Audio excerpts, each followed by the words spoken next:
গত 14 জুন মিরপুরে অস্ট্রেলিয়ার বিপক্ষে 6টি উইকেট নিয়েছিলেন শরীফুল ইসলাম। তবুও শেষ পর্যন্ত ম্যাচটা হেরেছিল বাংলাদেশ। এর মাসখানেক পরে আবারও যখন কোনো ওয়ানডে খেলতে নামল বাংলাদেশ, আরও একজন পেসার পেলেন 6টি উইকেট। তবে নাহিদ রানার এমন দিনে আরও একবার হারলেও তো বাংলাদেশ। বর্তমান অবস্থাটাই এমন। সাময়িক আনন্দের উপলক্ষ পাওয়া যাচ্ছে মাঝে মধ্যেই, তবে দিন শেষে দলগত ব্যর্থতাই সঙ্গী হচ্ছে। একটা মাস হতে চলল। গত 11 জুন বাংলাদেশ সবশেষ কোনো ম্যাচ জিতেছিল, আর পৃথিবী এখন 11 জুলাইয়ের খুব কাছে। অস্ট্রেলিয়ার বিপক্ষে ওয়ানডে সিরিজের দ্বিতীয় ম্যাচে জয়, তারপর পরাজয়ের অবিরাম যাত্রা শুরু। মিরপুরের তৃতীয় ওয়ানডে, চট্টগ্রামের 3টি টি-20 শেষ করে টাইগাররা জিম্বাবুয়েতেও গেছে। সেখানেও টেস্ট ওয়ানডে সবখানেই নির্বিশেষে হেরেই চলেছে। সংখ্যার হিসেবে টানা 6 ম্যাচে পরাজয় বাংলাদেশের নামে। 3 ফর্মেটেই তো রীতিমতো উড়ছিল বাংলাদেশ। হঠাৎ করেই এমন ছন্দপতন কেন? ঘরের মাঠে Netherlands, West Indies, Ireland, Pakistan থেকে নিউজিল্যান্ড সবার সাথেই টাইগারদের ডমিনেশন ছিল দেখার মতো। এমন ফর্মের বাংলাদেশ জিম্বাবুয়েতে গিয়ে তাদের বিপক্ষে 2.5 টেস্ট হারের বিষয়টা দৃষ্টিকটুই ছিল।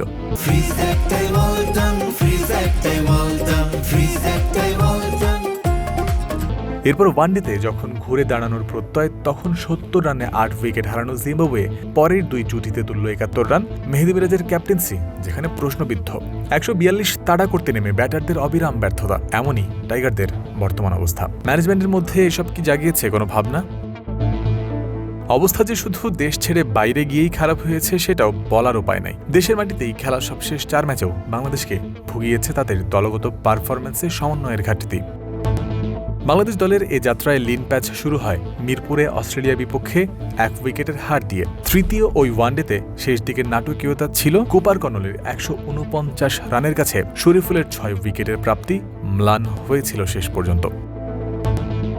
চট্টগ্রামের টি-20 সিরিজের প্রথম ম্যাচে কম্পিটিশন কিছুটা হলেও দেখা গেছে।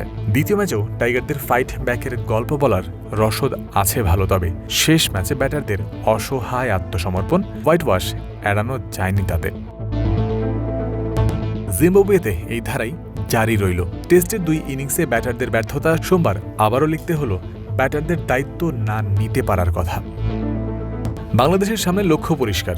2027 ওয়ানডে বিশ্বকাপ সরাসরি খেলার সমীকরণ মেলাতে হলে চলমান সিরিজে আর পা ফসকানোই যাবে না। আর সেই পথে হাঁটতে হলে বোলারদের এফোর্টগুলোকে ব্যাটারদের কমপ্লিমেন্ট করতেই হবে যে কোনো মূল্যে।